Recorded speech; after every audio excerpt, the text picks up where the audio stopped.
Bom dia para todos vocês, sejam bem-vindos a mais uma aula de filosofia.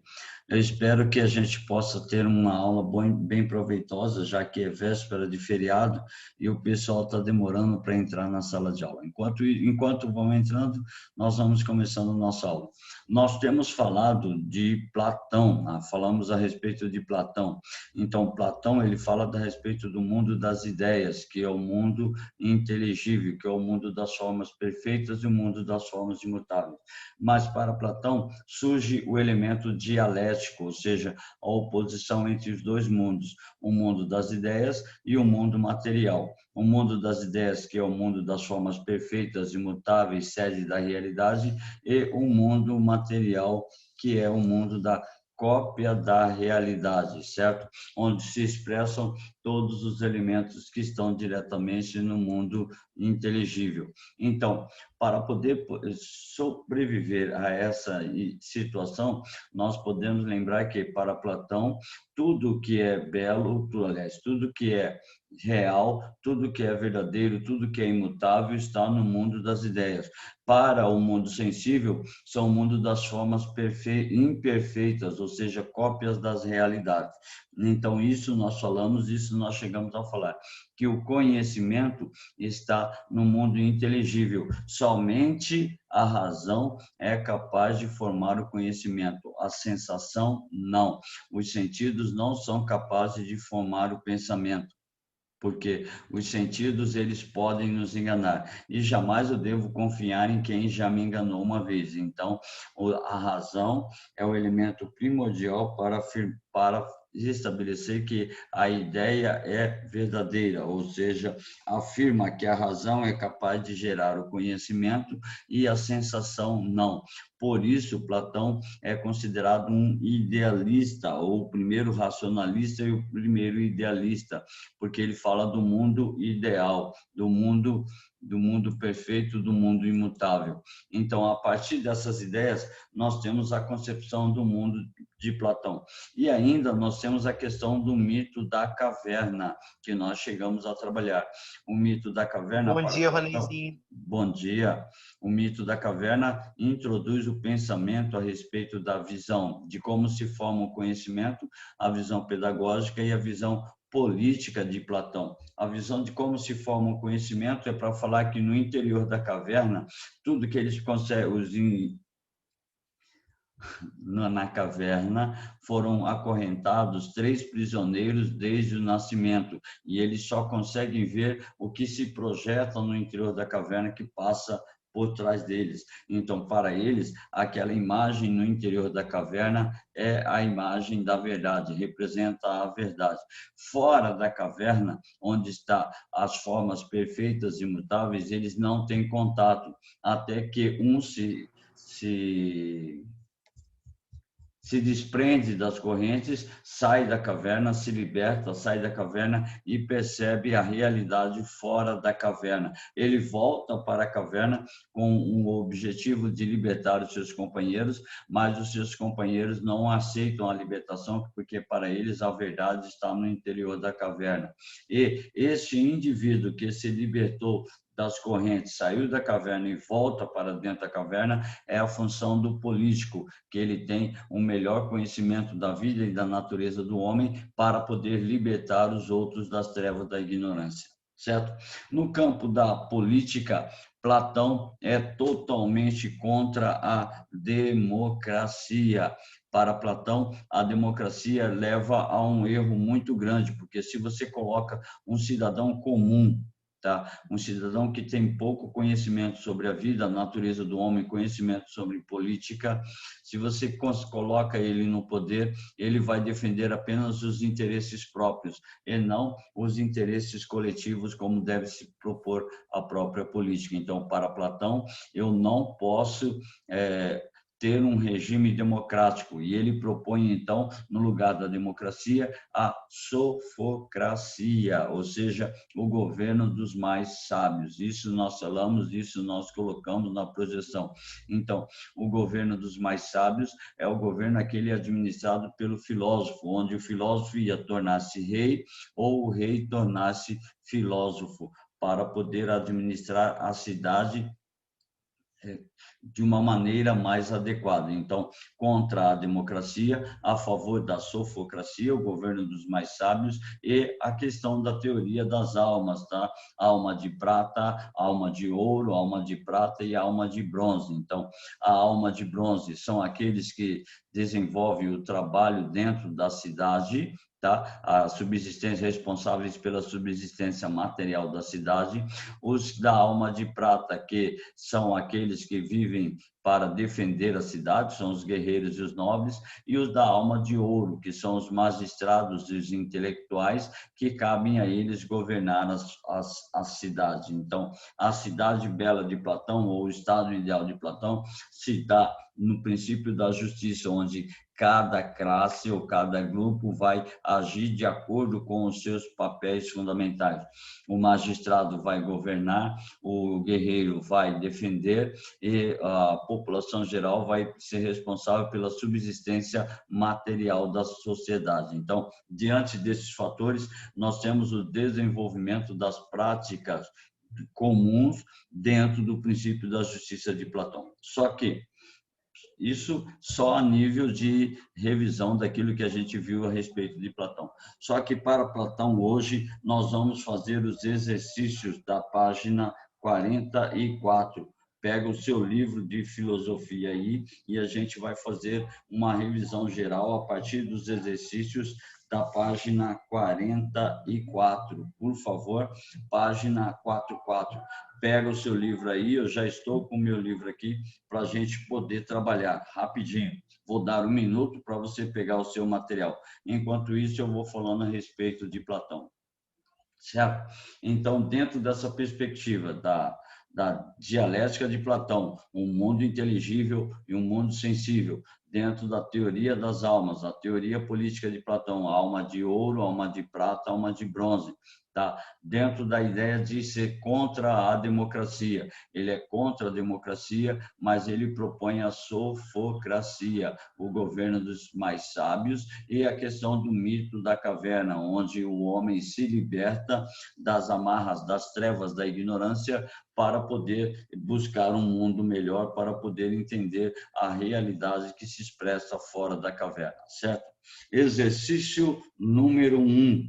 Universidade Tecnológica Federal do Paraná. Luta dos gregos contra os gregos. Olha só, o texto já começa. Luta dos gregos contra os gregos. Então, aí você já elimina algumas questões, como, por exemplo, Guerra Greco-Pérsica, então foi a guerra, a famosa Guerra às Médicas, você já joga fora. Guerra do Peloponeso foi uma guerra interna entre os gregos, entre os atenienses e os espartanos, pode ser a letra B. Guerra Púnica não pode ser, porque a Guerra Púnica é entre os romanos e os cartaginenses, não tem nada a ver com o texto. Guerra Sassânica também não tem nada a ver, a Guerra Sassânica é entre os romanos e a última dinastia persa pré-islâmica, também não pode ser, e Guerra Alexandrina também não pode ser, porque foi a guerra entre a expansão durante o governo macedônico de Alexandre o Grande. Então, joga fora. Então, nós já sabemos a resposta, que é a letra B, mas vamos ler o enunciado para a gente chegar a ter uma conclusão evidente sobre a letra B. Luta de gregos contra gregos, motivada pelo conflito de interesses econômicos e políticos entre Esparta e Atenas. Então, não tem como ser outra resposta, é a chamada Guerra do Peloponeso. O confronto entre os dois blocos de cidades gregas arrastou-se por 27 anos, provocou a morte de milhares de civis e terminou com a derrota de Atenas e suas aliadas.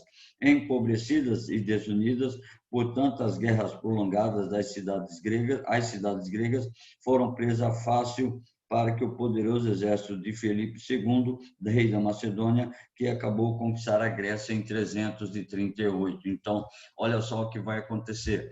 As guerras médicas estavam acontecendo. Aí foi formada a Liga de Delos. Eu vou entrar um pouquinho na aula do professor de História. É formada a Liga de Delos. A Liga de Delos era formada por uma aliança entre todas, a maior parte das cidades e estados gregas. Em que consistia a Liga de Delos? Consistia em arrecadar dinheiro, tá? Arrecadar navios, armamentos, embarcações e soldados para a luta contra os persas. A guerra foi vencida pelos gregos, então o recurso da Liga de Delos deveria ser enviado de volta às cidades e estados gregas. O problema é que Atenas vai centralizar esses recursos, vai centralizar o dinheiro, vai centralizar o exército marítimo, aliás, as embarcações marítimas, e vai formar uma grande esquadra. Contra isso, Esparta se levanta contra o poder de Atenas, pós-guerras médicas. Aí a luta entre Esparta e Atenas vai ser chamada de Guerra do Peloponeso, disputa pela hegemonia econômica e hegemonia política dentro da Grécia Antiga. Isso tudo porque Atenas centralizou as riquezas da Liga de Delos ao invés de dividi-las de novo para as cidades da Liga. Então, Esparta monta uma liga, monta uma confederação e vai lutar contra Atenas. Essa confederação vai ser chamada de Liga do Peloponeso, daí o nome da Guerra do Peloponeso. Então, marca, por favor, a letra B como a alternativa correta. É mais uma questão de história do que propriamente de filosofia. É mais para contextualizar a época em que Platão estava vivendo, a época em que Platão viveu e desenvolveu todo o seu pensamento, certo? Exercício número 1, letra B. Exercício número 2, Universidade Federal de Uberlândia. O pórtico da Academia de Platão havia a seguinte frase: não entre quem não souber geometria. Essa frase reflete sua concepção do conhecimento. Quanto menos dependemos da realidade empírica, mais puro e verdadeiro é o conhecimento, tal como os escritos da Alegoria da Caverna de Platão, que diz assim: a ideia de círculo, por exemplo, preexiste a toda a realização imperfeita do círculo na areia ou na tábua de recoberta de cera. Se traço um círculo na areia, a ideia que guia a minha mão é o círculo perfeito, e isso não impede que a ideia também esteja presente no círculo imperfeito que eu tracei. É assim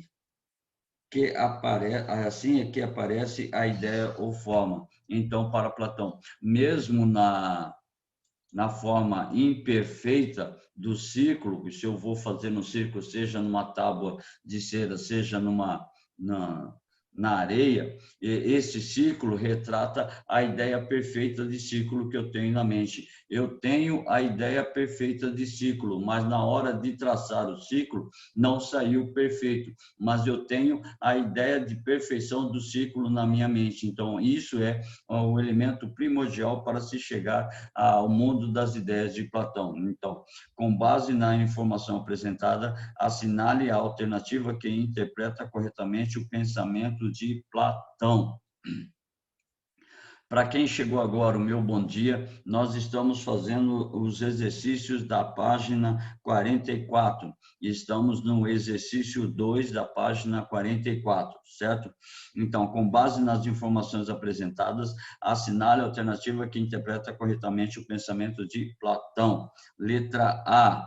A alegoria da caverna demonstra claramente que o verdadeiro conhecimento não deriva do mundo inteligível, mas do mundo sensível. Muito pelo contrário, deriva do mundo inteligível e não do mundo sensível. Então, joga fora a letra A.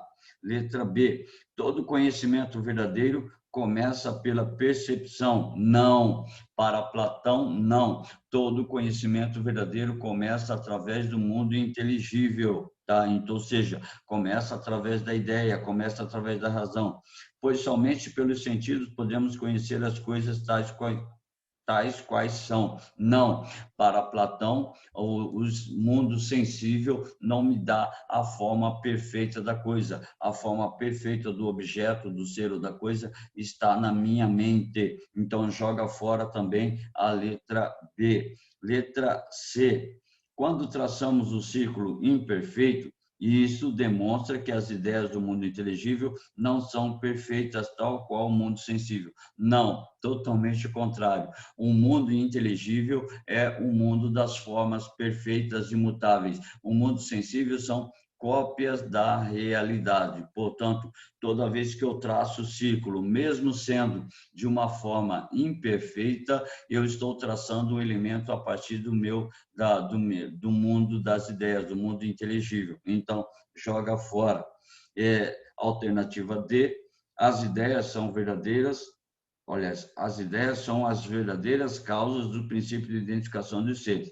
O mundo inteligível é onde se obtém os conhecimentos verdadeiros. Correto, marca, por favor, letra D como alternativa correta. O mundo inteligível é a fonte, é sede, é o local onde se obtém o conhecimento verdadeiro. O mundo sensível é apenas cópia do mundo inteligível, certo?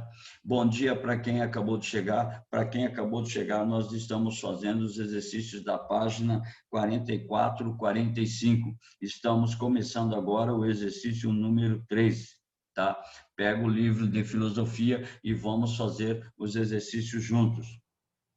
Então, a alternativa D, exercício 2, onde fala que o conhecimento vem do mundo inteligível. Isso é uma ótica voltada para o pensamento de Platão, ou seja, para Platão o conhecimento se dá através da razão e a razão está no mundo inteligível. O mundo sensível, que é apenas uma cópia da realidade, não me dá todo o elemento para eu poder fazer, para eu poder obter o conhecimento verdadeiro, certo? Então, letra D.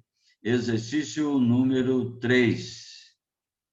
Na obra O que é Filosofia, Caio Prado Júnior, na obra do que é Filosofia, de Caio Prado Júnior, o mundo das ideias para Platão pode ser assim descrito.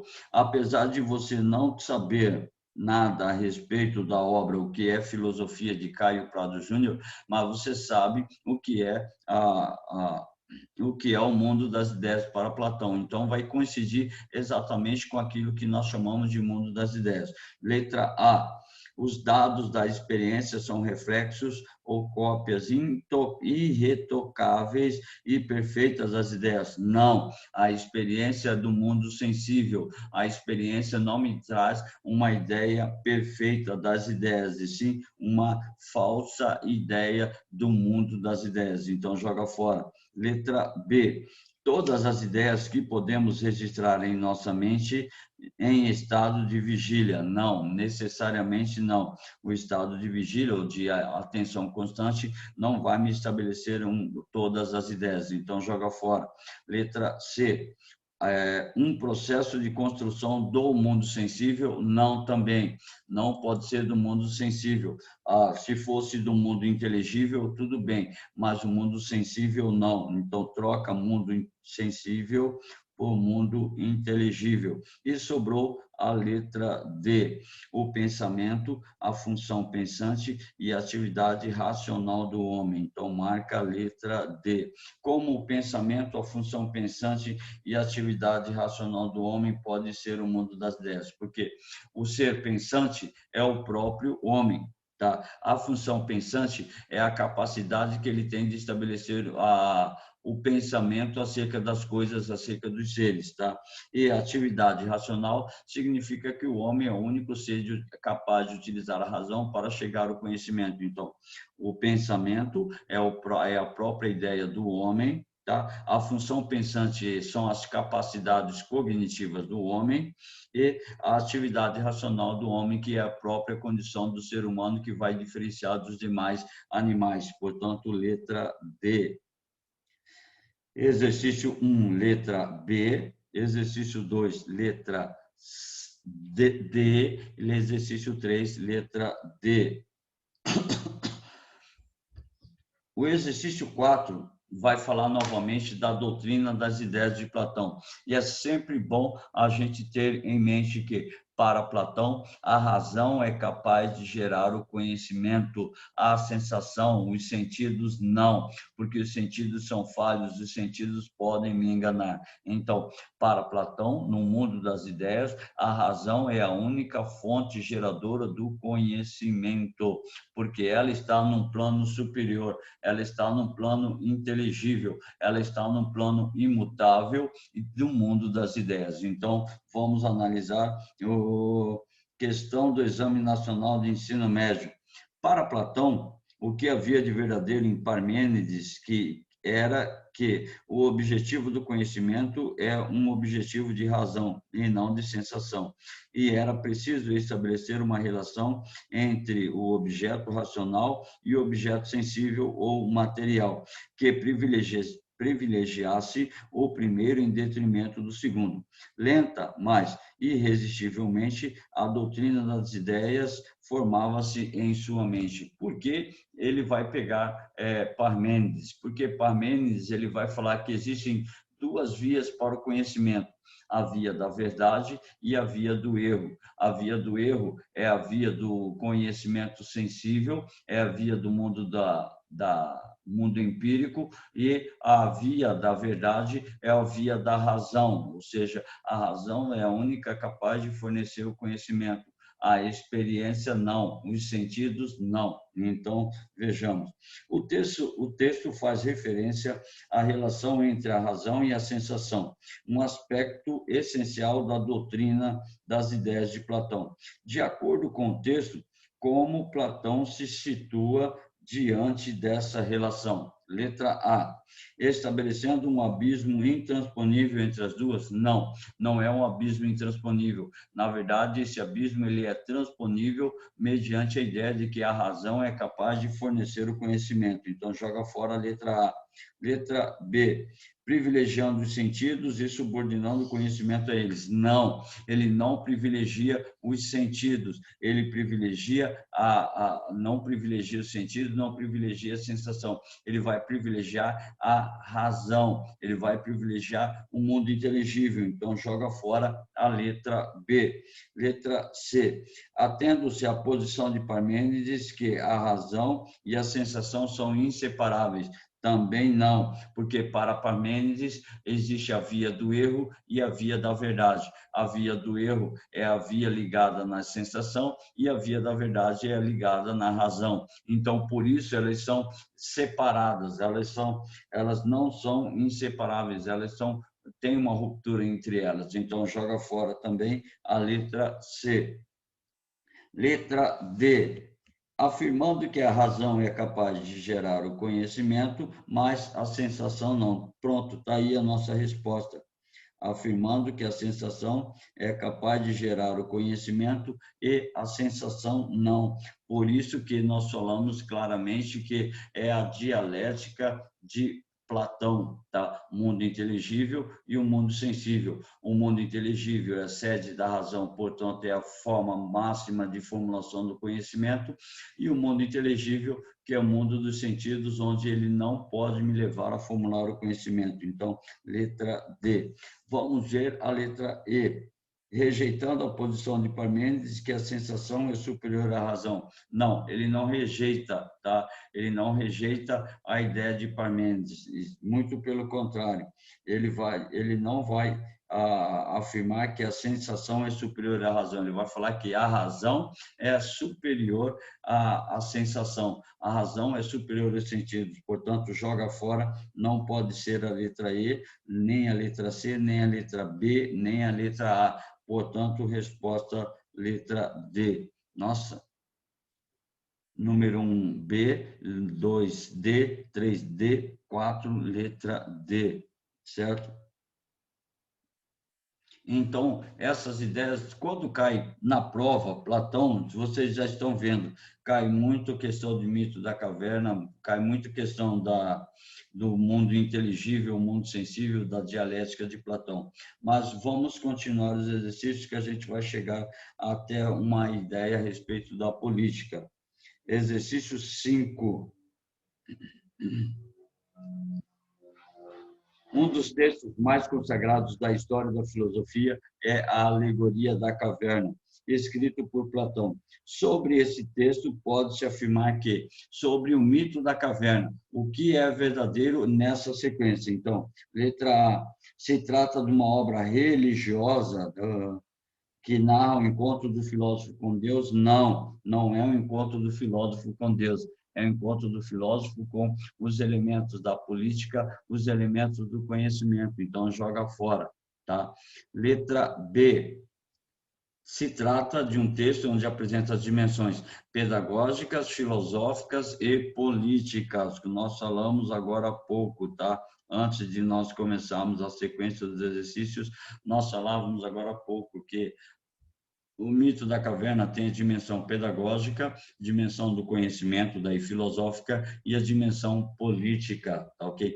Pedagógica é como orientar a formação do conhecimento para tudo. Filosóficas, a origem do conhecimento para Platão. E política, a questão do filósofo que se liberta e retorna para a caverna para conduzir aqueles que estão acorrentados para fora da caverna, para um elemento de ruptura com as amarras do interior da caverna. Portanto, letra B. Vamos ver o restante para ver o que tem de errado.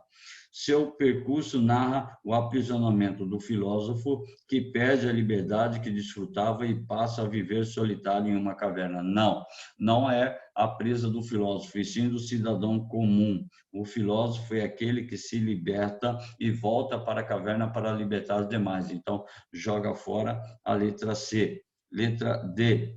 O texto exalta a importância dos sofistas. Não, joga fora os sofistas. Sofistas não.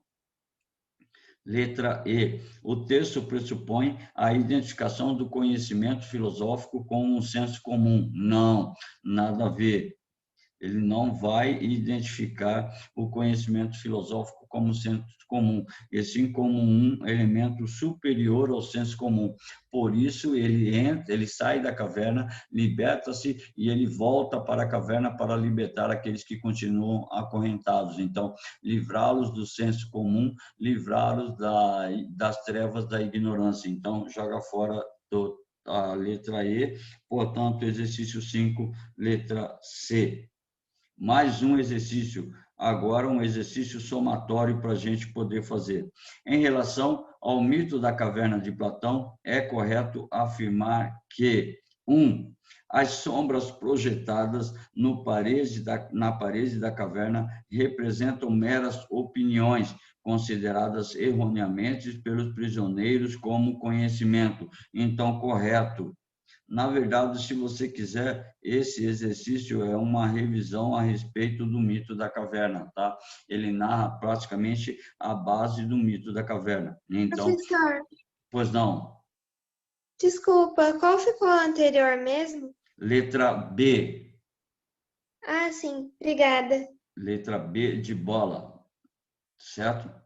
Aí, as sombras projetadas na parede da caverna representam as meras opiniões consideradas erroneamente pelos prisioneiros como conhecimento. Então, o falso conhecimento que eles tinham da realidade. Então, tudo que era projetado no interior da caverna era aquilo que passava por detrás deles, e eles não conseguiam ver por eles estarem acorrentados e atrás deles haver um muro. Então, ele só via as imagens projetadas no interior da caverna. E, a partir daí, ele passou a perceber que aquilo era uma realidade errada, quando ele se liberta e volta para a caverna. Então, verdadeiro.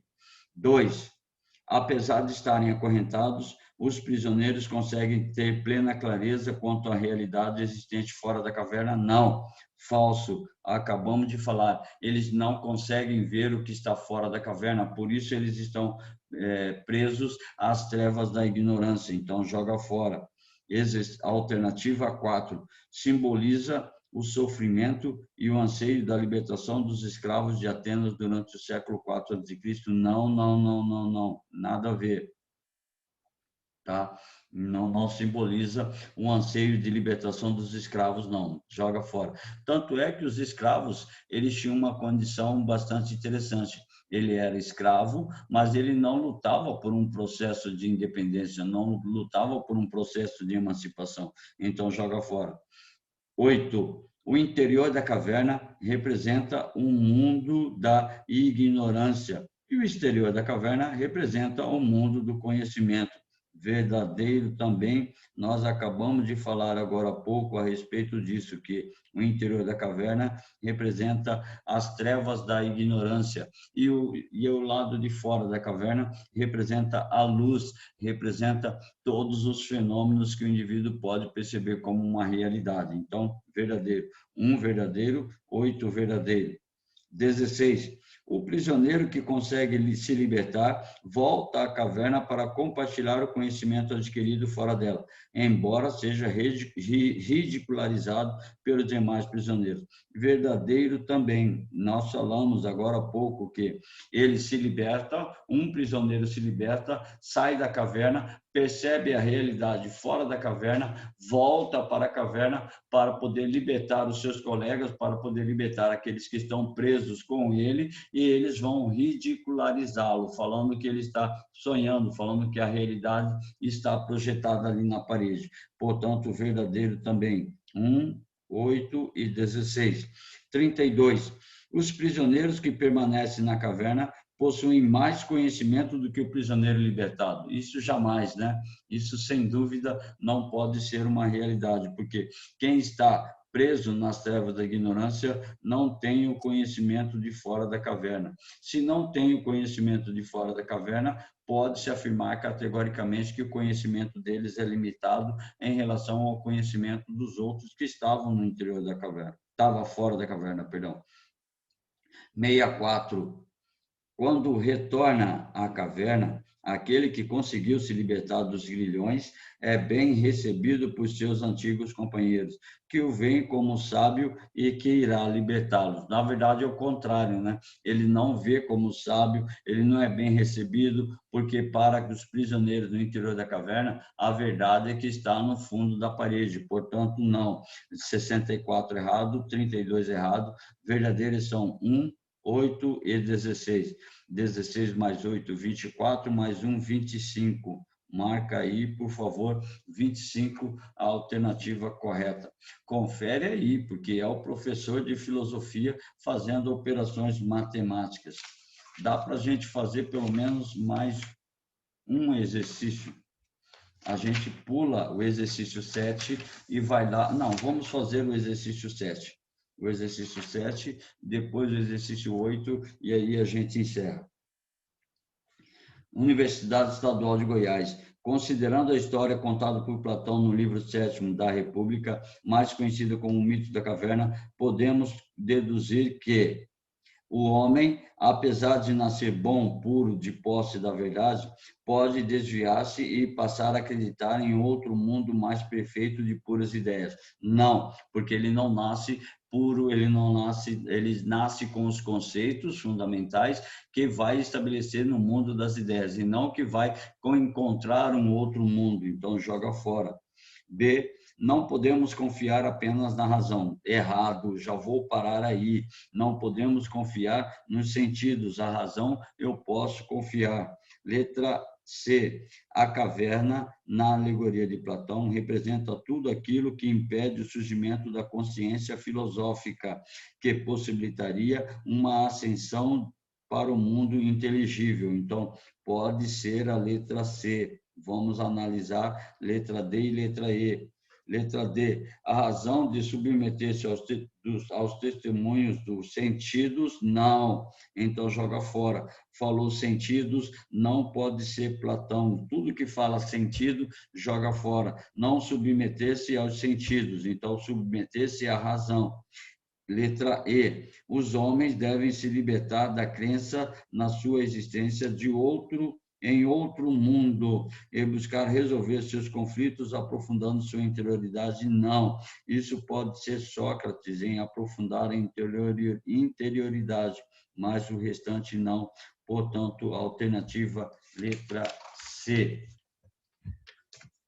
Como não vai ser suficiente o tempo para a gente fazer todas as atividades, a gente vai fazer só mais uma, tá? Que é o exercício 8. O exercício 8 diz assim: leia o texto para responder a questão. Platão. A massa popular é assimilável por natureza a um animal escravo de suas paixões e dos seus interesses passageiros, sensível à lisonja, inconstante em seus amores e seus ódios. Confiar-lhe o poder é aceitar a tirania de um ser incapaz de menor reflexão, de menor rigor. Quando as pretensas discussões na Assembleia são apenas disputas contrapondo opiniões subjetivas, inconsistentes, cujas contradições e lacunas traduzem bastante o bem caráter insuficiente, tá? O seu caráter insuficiente. Isso quer dizer o quê?